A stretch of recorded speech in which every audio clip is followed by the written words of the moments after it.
Hello and welcome to Plus Sports on PlusTvAfrica. I'm your host for this show. My name is Mikhail Tinubu. Good evening.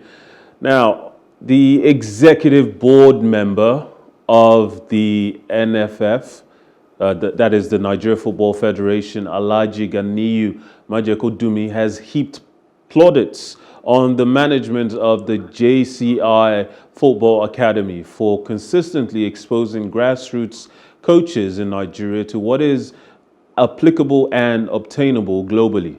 Alhaji Majekodunmi, who visited the JCI Sports Arena on Thursday to witness the recent coaching clinic, appreciated the individuals behind the initiative and particularly gave kudos to the chairman of JCI, Dr. Joseph Ogunsoya.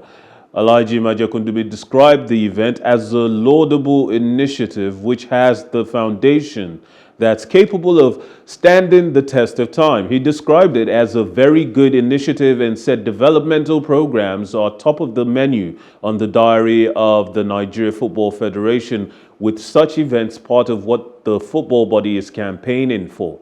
Alhaji Majekodunmi assured that the Ogun State Football Association under his watch would continue to support laudable initiatives which are legitimately aimed at building and rebuilding football in the state and Nigeria as a whole.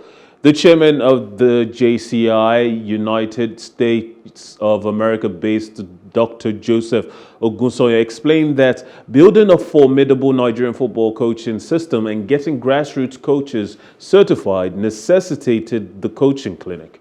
Dr. Joseph assured that the coaching clinic would not be a one-off thing, adding it's opened to coaches who are also outside the state. Now, I'm joined on the line by David Adeduro, the CEO, Kingsport Football Academy. David, good evening. Good evening. We talk a lot about the standard of our players, the standard of our foreign-based and youth-based players, local-based players, and the fact that so often it seems like the local-based players are disenfranchised from being part of the national team when tournaments come around, when major competitions are being played. And perhaps that is the reason why we don't have a strong enough identity. Another excuse that has been made for years has been the need for us to hire the right coach. Some have said it has to be a top-tier coach from Europe. Others have said it has to be a coach right here in Nigeria. Whoever we hire has to be someone who understands the philosophy, the history of our footballing culture. But some have asked in the past whether we do even have a football culture to speak of. The nature of football in Europe these days is one of possession, strong technical abilities, positional play, and now even the Morocco appearance in the 2022 Men's World Cup brought a system that is now gradually filtering through the Premier League, with Brighton utilizing the system under De Zerbi, and now perhaps the greatest football coach in the world, perhaps in history, Pep Guardiola, has adopted the same model, and others, including Mikel Arteta, are doing the same with a box midfield, whereby one defender, whether it's a wing back, a full back, or a center half, steps forward into the midfield to join the midfielders and create a box shape, whereby it's easier for the defenders to find a player to pass to. So when the opposition is trying to close them down, it isn't as easy to prevent passages of play and allowing them to escape such presses. In Nigeria and perhaps in Africa as a whole, a desire has been there for us to develop our philosophy, the way the Germans did it, the way the Spaniards did it, whereby their football now is one of the most copied forms of football around the world, whereas we are still using a lot of wing play. Talk to me, as someone who is in the back room of how football is done in Nigeria, as CEO of Kingsport Football Club, talk to me Yes. about the importance of coaching in raising our standards and our philosophy, developing one. Well, if I'm talking about, grassroots and the professional level, coaching is different. For the grassroots level, a lot of these coaches are not up to par. Some try, some do their bit, but a lot of these coaches are not up to par. They don't really tell you what you should do, how you should play it, why you should play it, and the situation scenarios where you can play certain formation or a certain way. But of recent, I've really seen that a lot of grassroots coaches are doing more courses, trying to adopt would I say the European model of football now, trying to play from the back and all of that. So I feel like with the right platform, with the right um, trainings, they would also, improve their coaching style. Because back in the day, when we to play grassroots football, it was totally different from now. The coaches didn't really have much tactics going on and everything. But right now, they teach you, even in the grassroots level, how to play with different formations, how to, play with different tactics and all that, rather than just go on the field, play the ball, cross the ball, head the ball, and all of that. So I feel like they are grooming even this grassroots amateur players for when they get to the bigger stage. So I would say they probably just need the right platform, do more courses and all of that for them to still get to that level. In as much as some of them try, there's still a lot that still do not, or would I say, are not up to par yet. We've talked a lot about the need for investment in academies for developing youth footballers, developing our grassroots of talent pool. But without a focus, because when you think about it, the same coaches that are managing clubs in Nigeria, if you hand them the responsibility of training these coaches, these youth players, developing the talents for the future. Sure, they might develop them on an individual level, that is to say, develop their physical aspects, but less so perhaps mentally, less so perhaps technically, to the degree whereby they can compete with their counterparts in Europe. So maybe instead of focusing all of our attention into developing the players side, we should first of all, if resources are so meager, if resources are so stretched, as the NFF has said for years now, which has been one of the reasons why there's been backlash between how much money is paid to the women's team, the fact that NFF is still owing the men's head coach, Jose Pissarro, still owing the women's head coach and other staff members around the football in Nigeria. Perhaps if there are such limited resources to go around right now, all of those resources should be going into just developing the coaching side of the game. That way, when the new crop of youngsters come into these academies, then they know that they're being led by experienced, well-seasoned, well-taught coaches themselves, instead of instead of a system currently whereby it's the blind leading the dumb. What do you say?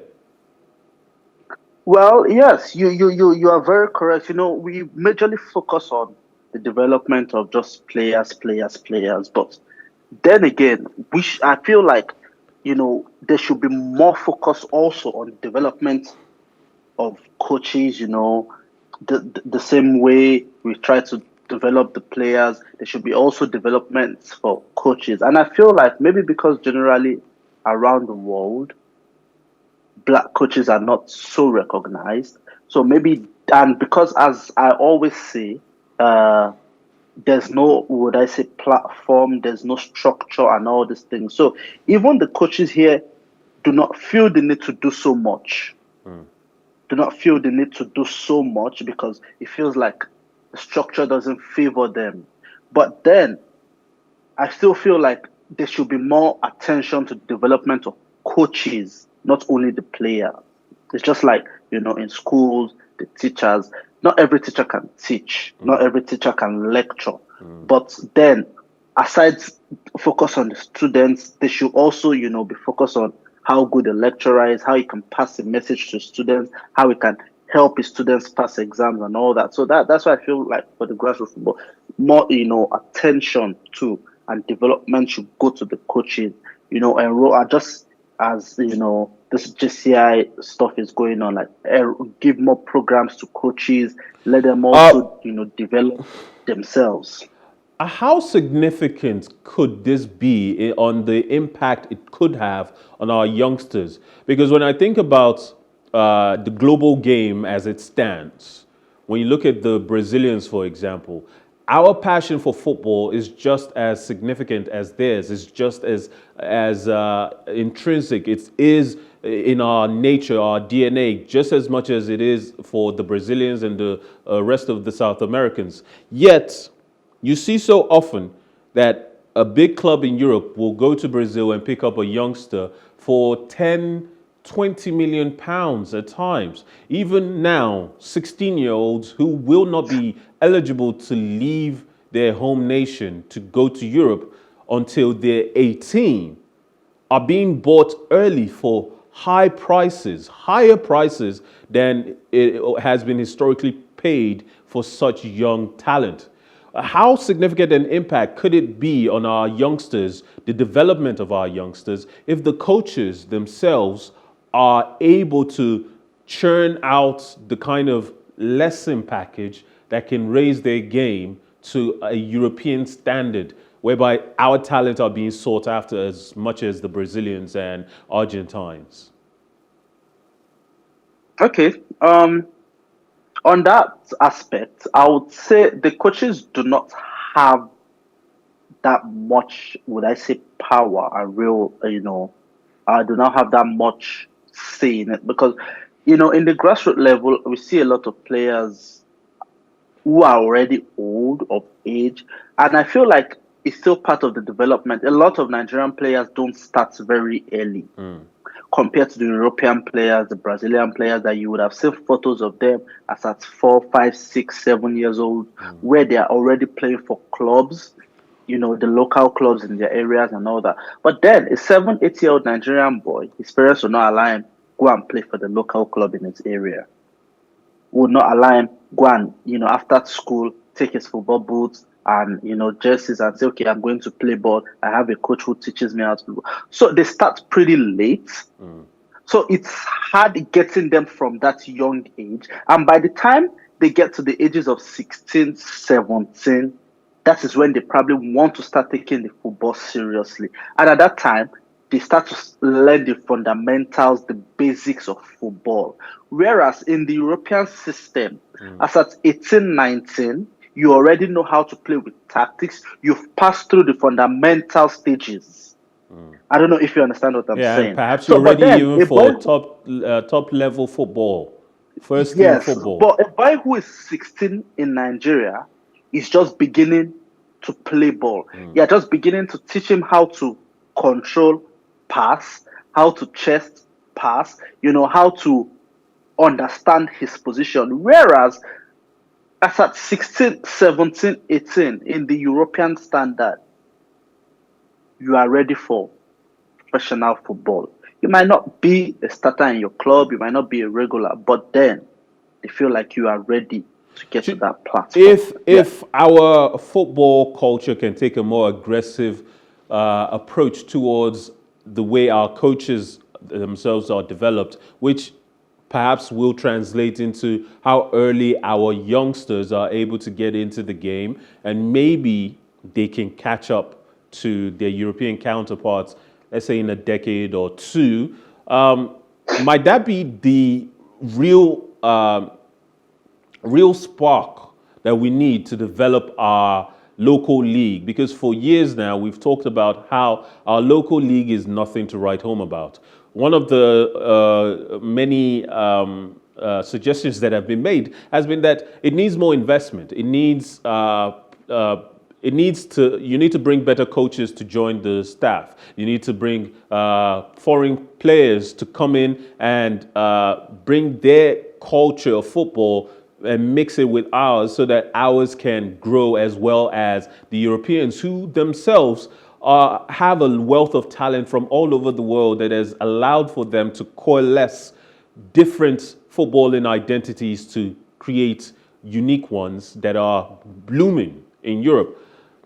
Significantly, Sorry, I didn't get that. so what I'm saying is that there have been many suggestions in the past. More investments in relation to our local league is necessary. Perhaps government shouldn't be as involved. Perhaps clubs should be sold to private investors, and numerous other ideas have been put forward. I'm wondering now whether if simply improving the coaching standards in Nigeria will be enough to improve the youth standards of talent we're churning out, which then can translate into a much better league system in our country. Perhaps all those other ideas that have been put forward come secondary to improving our coaching standard. What do you think? Well, yes. I mean, if the coaching standards are higher, yes, it's possible for, the league standards, the developmental standards to be higher. But it still boils down to, the players themselves starting late or early and all that. Because a coach who probably maybe is used to coaching, for instance, 18 and above players that's, started early. If you bring in a player who just wants to start playing football at 18, 19, it's going to still be a bit difficult for him to, adjust and adapt. For instance, even in the European system and, world system, you see coaches go from coaching team B or the youth team before they start getting professional, contracts. I mean, for instance, Pep Guardiola was Barcelona's team B coach before he became the head coach. You get, they coach smaller teams. It's still part of the, developmental process. So I still feel like, yes, if the coaching system was better, if there were, the platform for the coaches was better, the system favored them more. Yes, maybe there would have been a difference also, Well, the development of our football. how do you now rate the efforts of the NFF these days, as we've seen that there's been a drive to improve not just the standard of coaching now, but also the standard of refereeing? They've been holding clinics, they've been holding training sessions for referees and now for coaches. Perhaps in the next few months, we will hear that they're hosting a training for the importance of physios, nutritionists, and medical professionals within the sports. How significant do you rate the efforts of this current administration and the direction it's taking, its approach to boosting our game, the football game in the country? To be very honest with you, they are really doing a great job because at the end of the day, how and why are this, would I say, let me use the European Football Association, why are they better than us? Because these are the things they do. And if we can adopt these things and do it right, then yes, the footballing system, everything will grow. They are really, really doing a good job as regards this one, the refereeing, the just trying to make sure that they're getting it right this time. They're paying more attention not only to footballers, but everything that surrounds football. Before, the attention was majorly placed on just the footballers themselves. Just the footballers. But now the attention is, going beyond just only footballers, but as you said, the coaches, the refereeing, the body that's, just controls the game generally. And it's a very, very, very good development. All right, we'll move away from that story. We hope to hear more on the development of the coaching standards in Nigeria and what else the NFF is up to going forward.